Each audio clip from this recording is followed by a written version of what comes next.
I've presided over 1,743 cases in my career, but there's one moment, just one, that I still see when I close my eyes at night. It happened on a Tuesday in October, during what started as a routine custody dispute. Except nothing about this case was routine. Before we go any further, make sure you've subscribed to this channel for more powerful courtroom stories like this one. And if you haven't yet, subscribe now. Also, comment below and tell me where you're watching from. Now, let me take you back to that Tuesday morning. The rain was coming down hard outside the courthouse. The kind of rain that makes the marble hallways feel colder, darker. I remember the fluorescent lights flickering. They always do on days like that, and there was this particular smell in the air.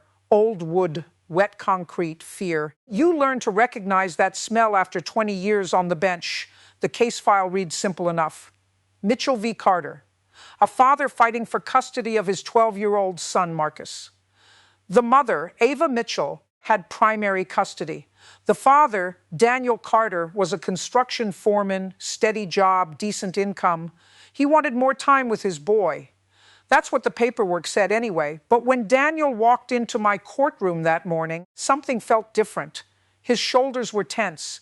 His jaw was clenched so tight I could see the muscle moving beneath his skin. He wore a navy suit, clearly new, probably bought specifically for this appearance. The kind of suit that doesn't fit quite right because the person wearing it doesn't usually wear suits.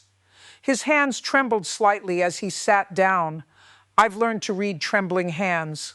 They tell you everything about a person's emotional state. They tell you whether someone is angry or terrified or desperate or broken. Daniel's hands were telling me he was terrified. Then Ava entered. She was composed, calculated. She wore a gray blazer, professional makeup, the kind of appearance that says, I have my life together. She smiled at the judge, smiled at me with this almost practiced warmth, the kind of smile you practice in the mirror.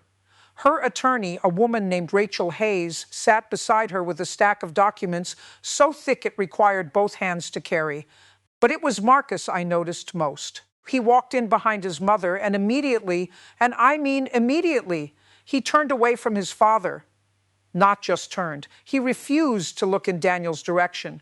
The boy kept his eyes fixed on his shoes, worn sneakers with fraying laces as he moved to sit next to his mother. Daniel's entire body changed. It was like watching someone take a punch to the chest. His breath caught. His hands gripped the edge of the table. And for just a second, a fraction of a second, I saw something flash across his face. Not anger, confusion, heartbreak, that moment. That single moment of a father watching his son refuse to acknowledge his existence. That's the moment I knew something was deeply, fundamentally wrong in this courtroom. I've watched hundreds of custody cases in my career. Parents fight over children all the time. Mothers and fathers argue about visitation schedules, about support payments, about who gets the child for holidays. But the ones where the child actively avoids the parent, those are rare. And when they happen, there's always a reason. Sometimes it's legitimate abuse. Sometimes it's learned behavior. Sometimes it's manipulation so complete that the child has internalized it as truth. The question was, which one was this? Rachel Hayes stood up first, her heels clicking against the hardwood floor with precise, deliberate steps. She began laying out her case with practiced precision.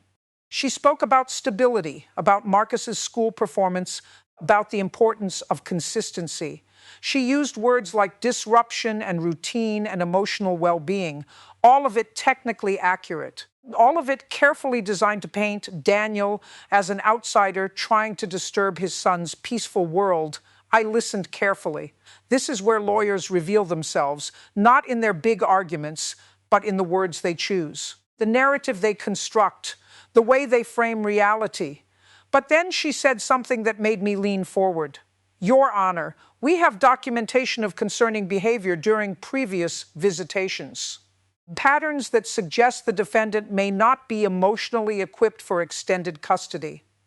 That word. Concerning. It's the kind of word that sounds serious without actually saying anything. It's the legal equivalent of a shadow. Dangerous because you can't quite see what's inside it. It's a word that doesn't require proof. just suggestion, just the implication that something unseen is happening. Daniel's attorney, a younger man named Michael Reeves, stood to object, but I held up my hand. I wanted to hear this first. I wanted to see where she was going with this. Rachel pulled out a document, a questionnaire, allegedly filled out by Marcus himself. It listed various statements. My dad makes me uncomfortable. I feel safer with my mom. I don't want to spend more time with my dad. Michael stood up immediately. Your Honor, this document is inadmissible. It was completed without counsel present, without proper procedures. I'll allow it for now, I said, though I already felt the weight of something wrong settling in my chest like a stone. But I want to speak with the boy privately. That's mandatory in cases like this.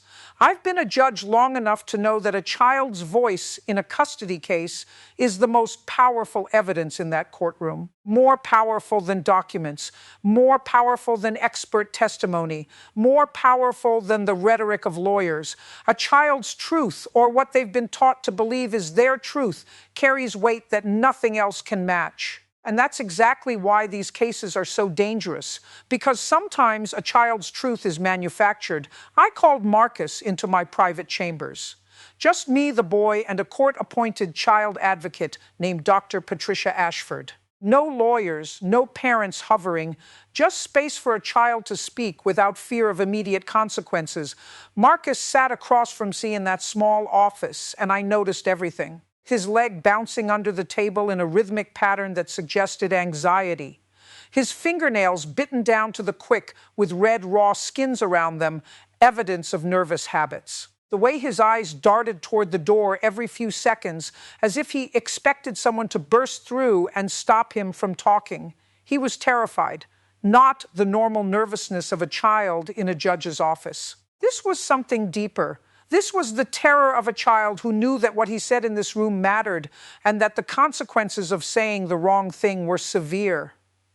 Marcus, I said gently, keeping my voice soft and unthreatening, I'm Judge Morrison. I'm here to listen, not to judge, not to decide anything right now, just to understand what's going on. Can you tell me about your dad?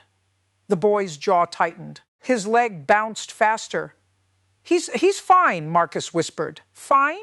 I kept my voice soft, conversational. That's an interesting word choice. When I say fine about something, usually I don't mean it's great. I mean it's, okay, acceptable. Is that what you mean? Marcus wouldn't look at me. Dr. Ashford noted something on her pad. I could see the tension radiating off the boy like heat from a fire. Marcus, I continued, in this office, you can tell the truth. Whatever it is, you're safe here. Has your dad ever hurt you? Physically hurt you? The answer came out so quietly I almost missed it. No, one word. But there was something in the way he said it. Not reassurance, rehearsal. Like he'd been asked this question before and given this answer so many times that it had become automatic. Like the words had been worn smooth from repetition. Has he ever been mean to you? No. Has he ever scared you? Marcus finally looked at me, and in his eyes I saw something that made every warning bell in my head start ringing at once. He was being watched, not just by me, not just by Dr. Ashford. Something deeper, like there was a camera in his head recording his words, monitoring his responses, like he knew that whatever he said in this room would somehow get back to his mother, and there would be consequences. I've spent 2 decades studying human behavior, reading facial expressions, understanding the subtle language of fear and trauma. I've sat across from victims of abuse. I've interviewed witnesses to violence. I've spoken to survivors of terrible things, and what I saw in Marcus's face wasn't fear of his father, it was fear of his mother. Okay, Marcus, I said, closing my notebook carefully. That's all for now. Thank you for being honest with me. But as he stood up to leave, Dr. Ashford stopped him. She handed him a piece of paper and a box of crayons. Before you go, she said with a gentle smile, could you just draw something for me? Draw your family, whoever's in it. Draw how you feel about them. Marcus took the crayon reluctantly, like he was accepting a task he didn't want, but couldn't refuse. He bent over the paper and started drawing. What he created was a visual map of his emotional world. His mother was in the center, surrounded by bold lines of color. Bright, safe, present, fully realized. His sister was to the side, smiling, connected to the mother figure. Then there was Marcus himself, connected to his mother by thick lines, strong, secure, unbreakable. But his father was separated, isolated, drawn in the corner with broken lines around him. Like he existed in a different world entirely, the figure was small, diminished, surrounded by empty space. Alone, when I looked up from that drawing, I made a decision. This case was no longer about custody logistics. This case was about a child's mind. I kept that drawing on my desk for the next 3 hours. I couldn't stop looking at it, not because it was damning. Children's drawings are notoriously unreliable, and any competent defense attorney would argue that. But because of what it represented, a visual manifestation of something I'd seen before in my career, something that made my stomach turn every single time, parental alienation. It's not always obvious to the untrained eye. Most people think of it as outright abuse, a parent screaming at a child, telling them the other parent is evil. But that's the crude version. The real version is far more sophisticated, far more dangerous. It's subtle, it's psychological. It's a slow, methodical rewiring of a child's brain until they genuinely believe something that may not be true. I called for a recess and had Michael Reeves brought into my chambers. Daniel's attorney looked nervous, the way lawyers look when they sense a judge is about to change the trajectory of a case. I need background on Daniel Carter, I said, not looking up from the drawing. Everything. And I need it fast. Michael nodded and left. While I waited, I sat alone in my office, just me and that small piece of paper with broken lines around a father figure, and I thought about something a therapist once told me years ago. She said that parental alienation is one of the most invisible forms of child abuse. It leaves no bruises, no broken bones, no documented injuries that a hospital can document. It just slowly erases a child's connection to one parent until that child genuinely believes the erasure was their own idea. The parent doing it? They often don't even see themselves as abusive. They've convinced themselves they're protecting the child. They've rationalized their behavior so completely that they believe their own narrative. And the saddest part is that sometimes they're not entirely lying to themselves. Sometimes their pain is so real that they can't distinguish between their own trauma and their child's safety. Michael returned with a folder. Daniel's history was clean. Too clean, actually. 38 years old. Steady employment for 12 years at the same construction company, no criminal record, no substance abuse issues, no documented complaints against him. He'd been paying child support on time every time for the past 5 years. The only mark on his record was a complaint filed by Ava 3 years ago claiming he'd been aggressive during a custody exchange. The complaint was filed. Nothing came of it. Then another one 2 years ago. Same accusation. Vague language, no witnesses. Again, nothing came of it. Then one more, 18 months ago, a pattern, not of Daniel's behavior, of accusations. Pull the court records from those complaints, I told Michael. I want to see the exact language used in each one. 20 minutes later, I was reading 3 separate documents, and the language in each one was nearly identical. Same structure, same vocabulary. Same ambiguous phrasing designed to sound serious without actually proving anything. Same emotional tone. Same strategic use of concern. It was like watching someone follow a script, a carefully rehearsed script. I stood up and walked to the window of my chambers. Outside, the rain had stopped, but the sky was still gray. The kind of gray that makes you feel like the world is holding its breath. Like something terrible is about to happen. Here's what I understand about judges. We're supposed to be neutral, objective. We're supposed to weigh evidence like a scale, never letting our intuition influence our judgment. We're taught in law school that the law is blind, impartial, untouched by emotion. But after 2 decades on the bench, I've learned something that no law school teaches you. Intuition isn't the opposite of justice. Sometimes it's the only thing that points toward it. I could feel something wrong in this case. Not proof, just the weight of it. The accumulation of small details that didn't add up.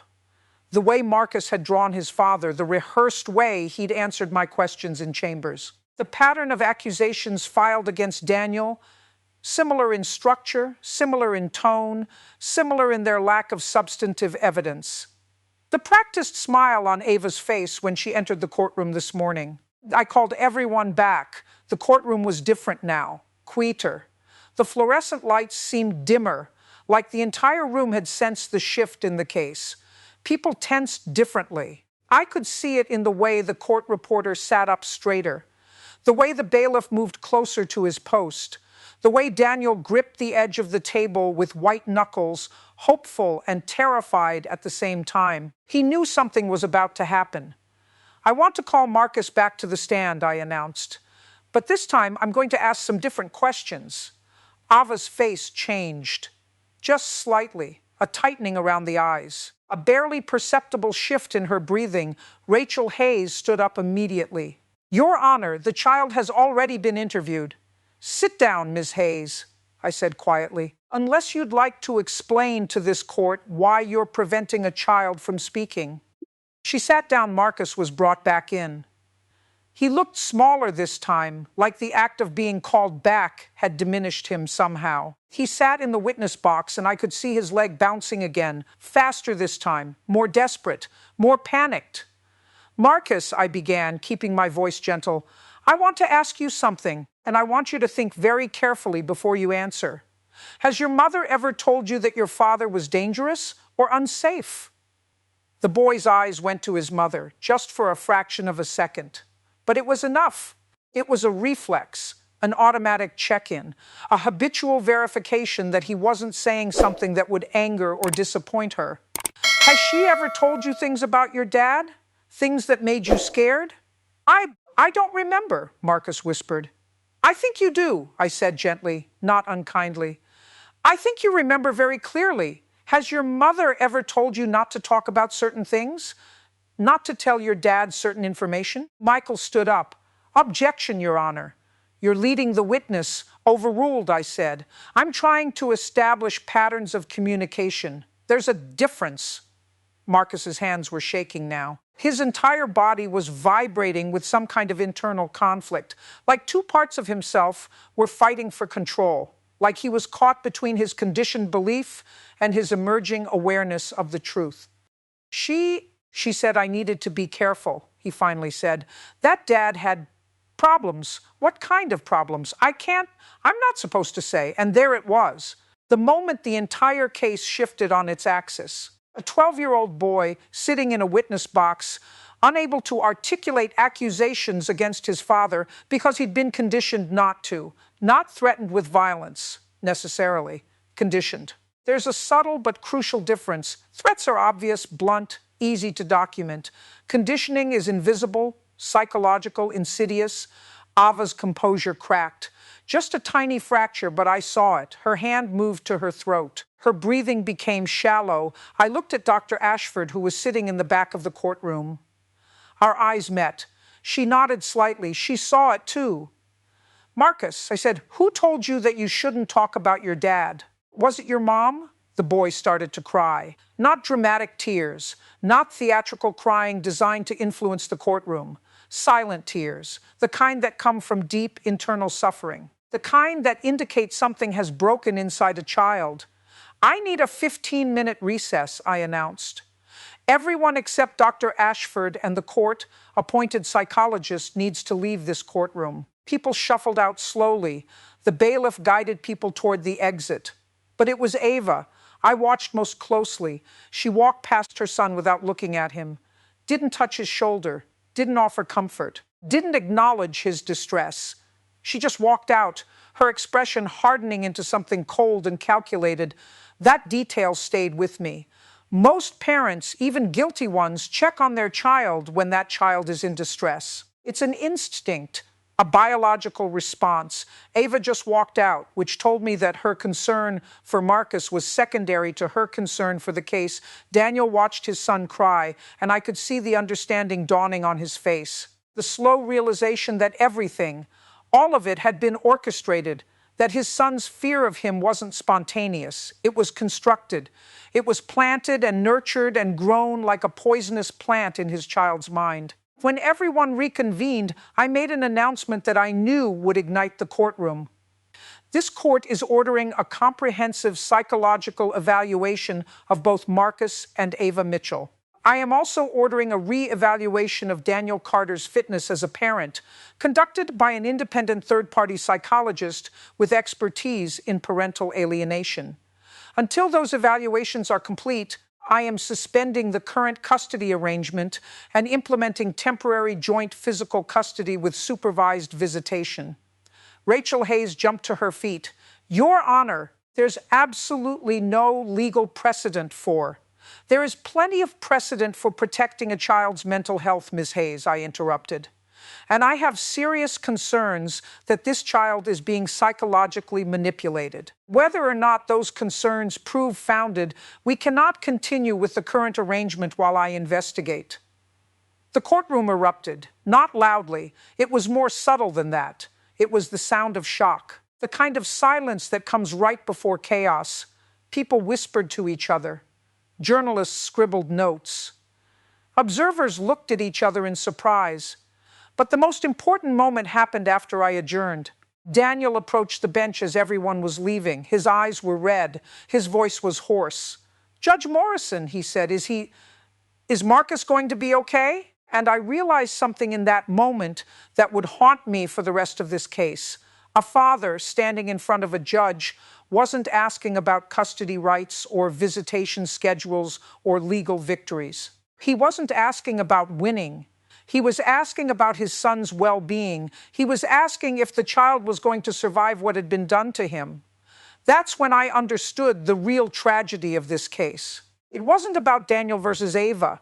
It was about a child caught between two worlds, one real, one constructed. And the question wasn't whether the father deserved custody. The question was whether the boy could even recognize his own father as a real person anymore, or if he'd been so thoroughly convinced of a false narrative that the truth had become invisible to him. I didn't answer Daniel's question. I couldn't, because I didn't know the answer yet. What I did know was that the next phase of this case would require me to look deeper than any case I'd ever tried. Because parental alienation doesn't leave evidence in documents. It leaves evidence in the spaces between words, in the things children are afraid to say, in the psychological destruction of a bond that should be unbreakable. As I walked back to my chambers, I passed a window.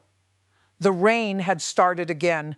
It was coming down harder now, almost violent, and I thought about how sometimes the most dangerous storms are the ones that happen inside families, where no one outside can see them until it's almost too late.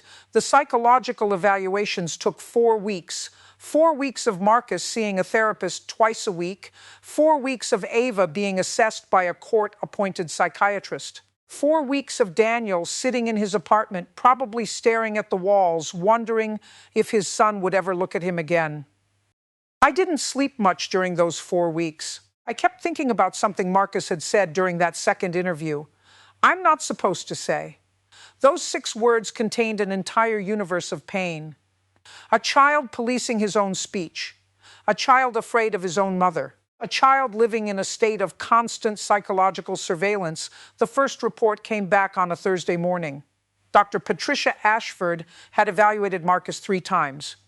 Her findings were typed on official letterhead, but the words felt heavier than the paper they were printed on. Subject presents with classic markers of parental alienation syndrome, including but not limited to obsessive negative portrayal of alienated parent, fear of contradicting preferred parent's narrative, memory inconsistencies when discussing father, signs of anxiety and depression consistent with internal conflict between genuine feelings and imposed beliefs. Translation: a 12-year-old boy had been systematically trained to reject his father, but here's what made my chest tight. The report also noted something else. Subject demonstrates genuine affection for father when discussing neutral topics or past experiences prior to alleged alienation period. Suggests emotional bond exists beneath conditioned behavior. Prognosis for recovery of relationship depends heavily on cessation of alienation tactics, meaning Marcus still loved his father. Somewhere deep inside, underneath all the conditioning, the original bond was still there. It was just buried under layers of fear and false belief. The second report came from Dr. Harold Winters, the psychiatrist who'd evaluated Ava. I read it in my chambers with the door closed. I needed to be alone for this one. Dr. Winters had diagnosed what he called obsessive parental control with narcissistic features. His language was clinical, but the meaning was clear. Ava didn't see her son as a person. She saw him as an extension of herself. And Daniel represented a threat to that extension, a person who would introduce ideas, loyalty, and love that didn't revolve around her. But here's what struck me most about Dr. Winters' assessment. He wrote, "Subject demonstrates sophisticated awareness of legal system. Accusations against father show pattern consistent with manufactured complaints designed to create documentation of abuse without substantive evidence. Subject appears to understand that repeated allegations, even if unproven, create perception of danger in judicial system." She was weaponizing the court itself. She'd learned that you don't need proof of abuse. You just need a pattern of accusations. You just need to file enough complaints, make enough vague claims, and eventually the court system itself becomes complicit in the narrative. The judge starts to see smoke and assumes fire. The system validates the narrative through its own mechanisms. I sat back in my chair and I felt something shift inside me. Anger. The kind of anger that a judge isn't supposed to feel. Impartial judges don't get angry. We're supposed to remain detached, clinical, separated from the emotional reality of the cases before us. But I wasn't feeling impartial anymore. I was feeling protective of a child. The third evaluation was Daniel's. This one came from Dr. Elena Rodriguez, an independent psychologist with 15 years of experience in custody disputes. Her report was the shortest of the three, but also the most damning, not to Daniel, but to the system itself. Subject shows no markers of abuse, aggression, substance abuse, or psychological instability. Subject demonstrates appropriate emotional response to parental alienation scenario, grief, confusion, but no anger or hostility. Subject maintains appropriate boundaries with child, respects custody orders, and demonstrates genuine desire for child's well-being above personal legal victory. Assessment. Father is appropriate primary custodian. Current alienation situation is causing measurable psychological harm to child. The last line was what made me pick up the phone and call for a new court date. I scheduled it for the following Monday. That gave everyone the weekend to prepare, which meant it also gave everyone the weekend to panic. Monday morning arrived with a fog so thick you couldn't see the courthouse steps from the street. I remember thinking that the weather was almost too perfect, like the universe was setting the tone for what was about to happen. The courtroom was packed. Word had spread. Custody cases involving parental alienation are rare enough that other lawyers wanted to see how I handled it. The benches were full of observers, journalists, other judges curious about precedent. Everyone wanted to witness what happens when a judge finally acknowledges something the system usually ignores. Daniel sat in the front row, and I could see he'd lost weight. His suit hung on him differently. There were dark circles under his eyes that no amount of sleep would fix. He looked like a man who'd been slowly dying from the inside.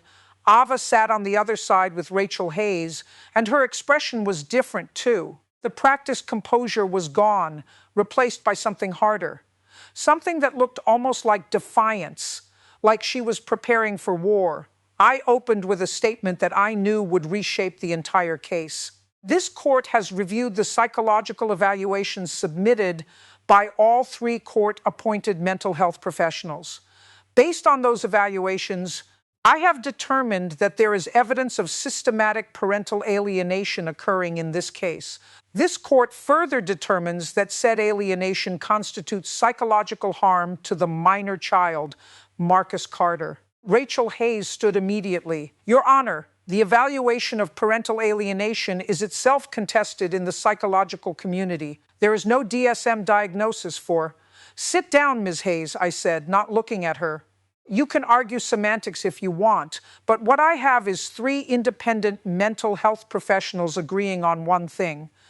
A child is being psychologically manipulated into rejecting his father without legitimate cause. That's not a diagnosis, that's a fact." The courtroom went silent, the kind of silence that happens when people realize the outcome they thought was inevitable is about to change direction. "However," I continued, "this court recognizes that custody reassignment in cases of this nature is complex. The child has spent years in a manipulated environment. Simply removing him from that environment and placing him with the alienated parent could cause additional trauma. This child needs careful management of this transition." I turned to look directly at Ava. "Therefore, I am issuing the following orders. First, Ms. Mitchell will participate in court-ordered parenting counseling focused specifically on appropriate boundaries with her child and cessation of parental alienation tactics. This is not optional. Second, Marcus will continue therapy with a court-approved mental health professional who will monitor his psychological adjustment.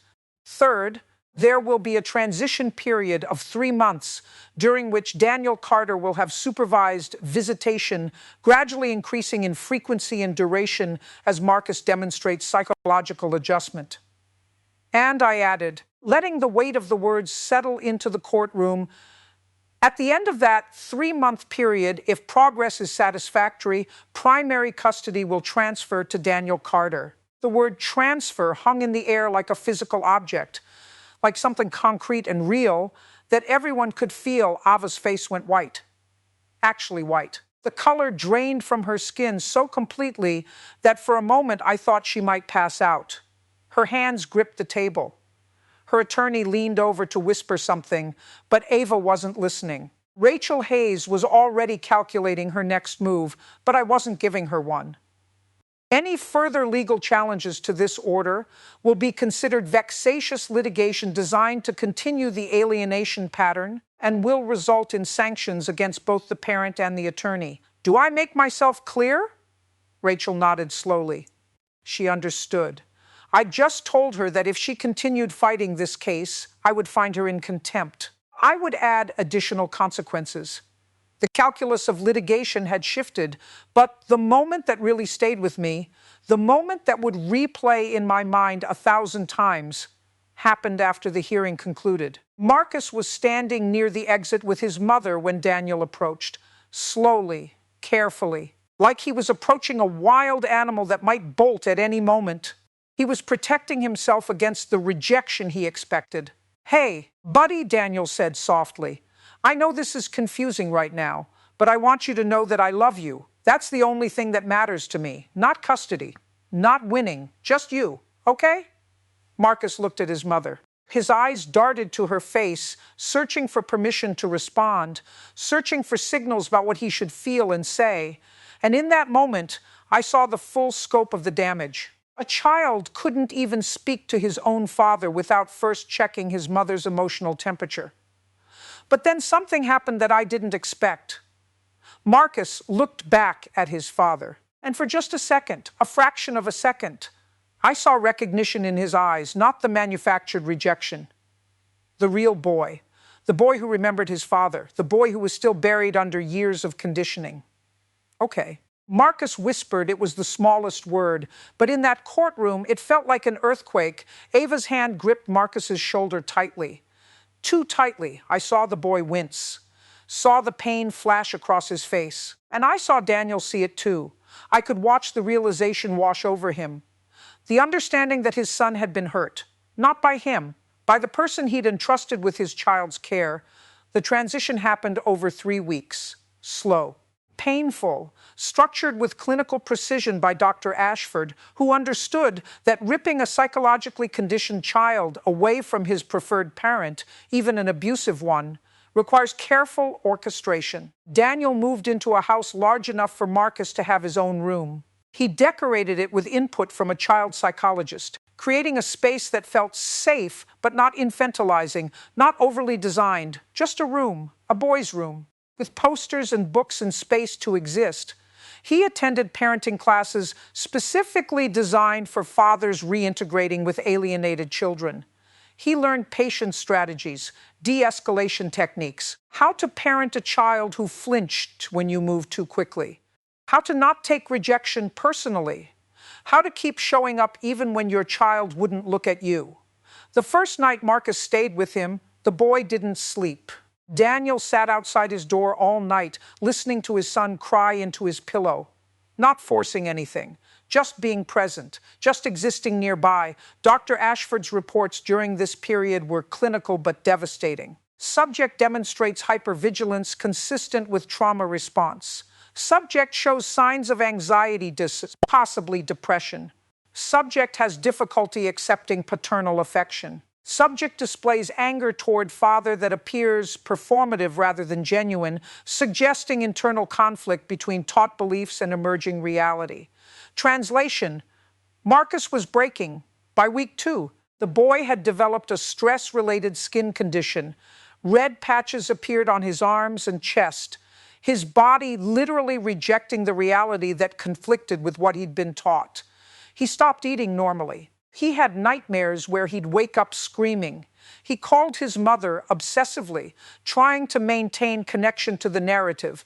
And when Daniel finally had to confiscate the phone to enforce court-ordered limited contact, Marcus screamed so violently that neighbors came to check if someone was being murdered.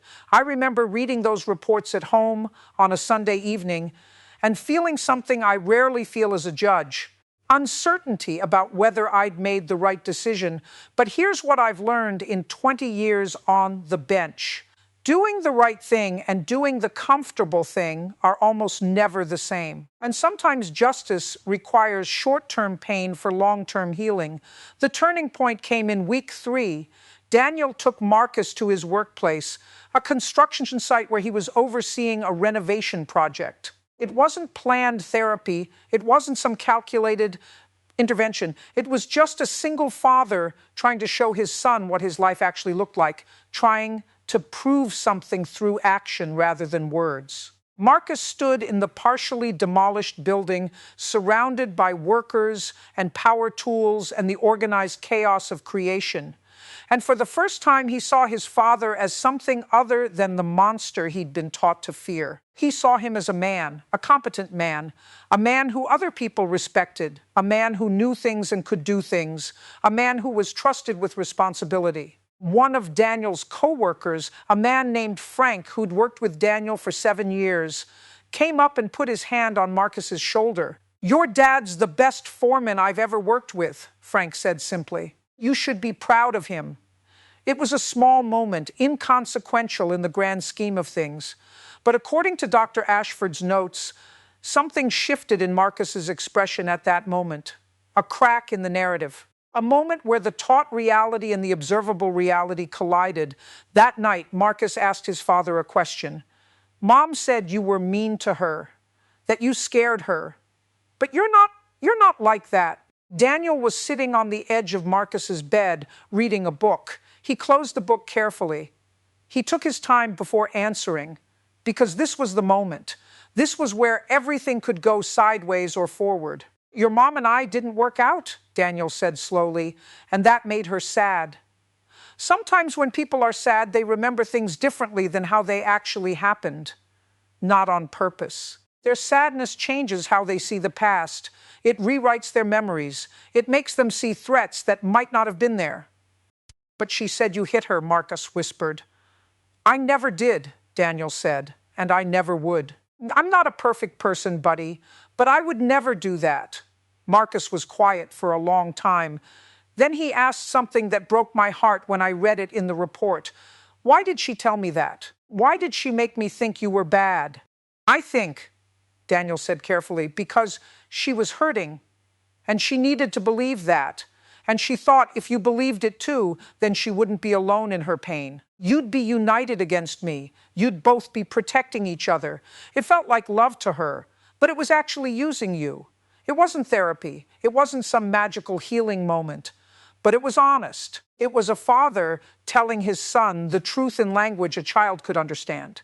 The next day, Marcus went to school and told his teacher something that changed everything. He told her that his mother had written the notes on his bedroom walls, that his mother had coached him on what to say during the custody evaluations, that he was confused about what was real and what wasn't. The teacher reported it to Child Protective Services.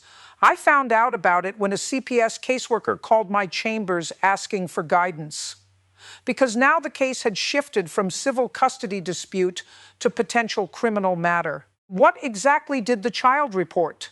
I asked. That his mother fabricated accusations against his father and that she coached him to support those accusations, the caseworker said.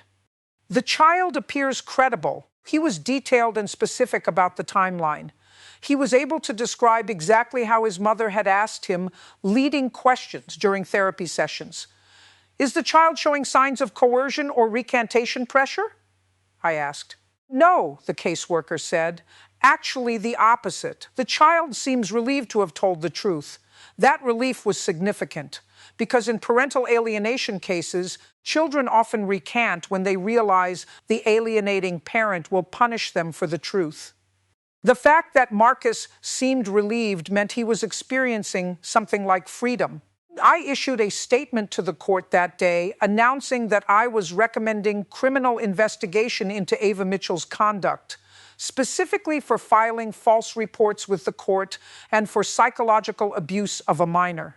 Rachel Hayes immediately filed an appeal, arguing that a judge cannot recommend criminal investigation and that doing so violated judicial impartiality. She was technically correct.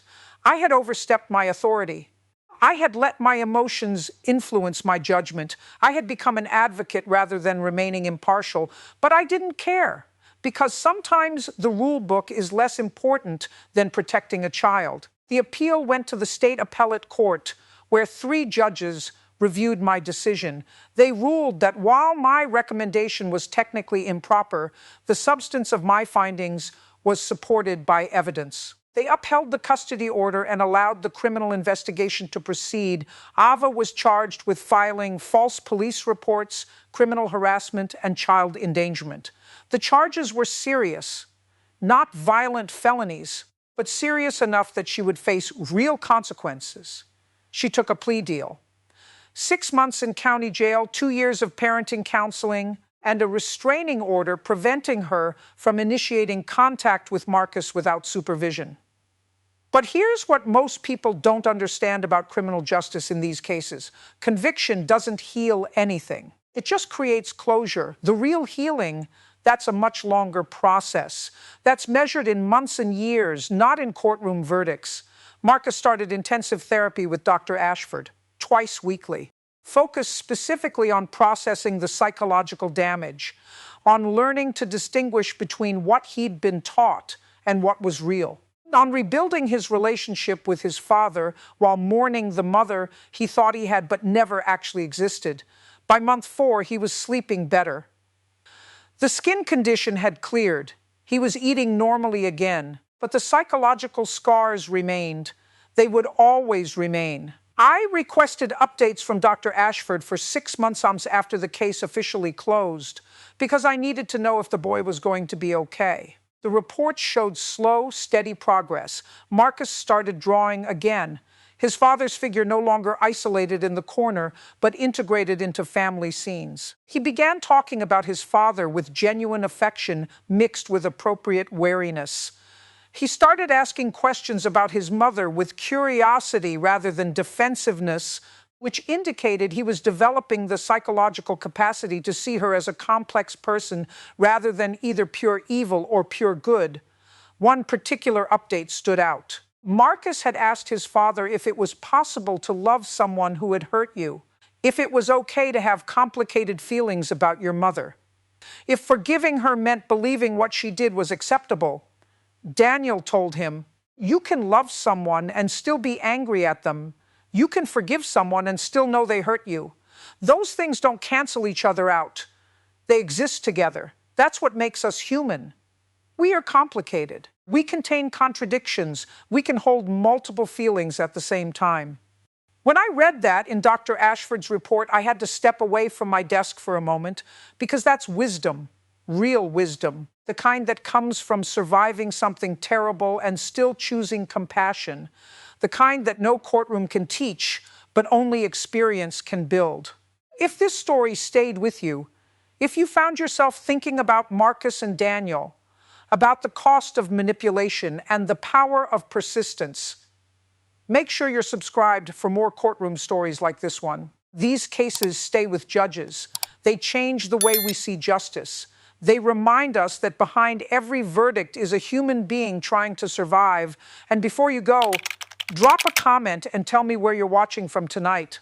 I always want to know how far these stories travel, because somewhere out there might be another Marcus, another Daniel, another battle for truth that needs to be witnessed and remembered. The law is imperfect, but compassion, that's where real justice begins.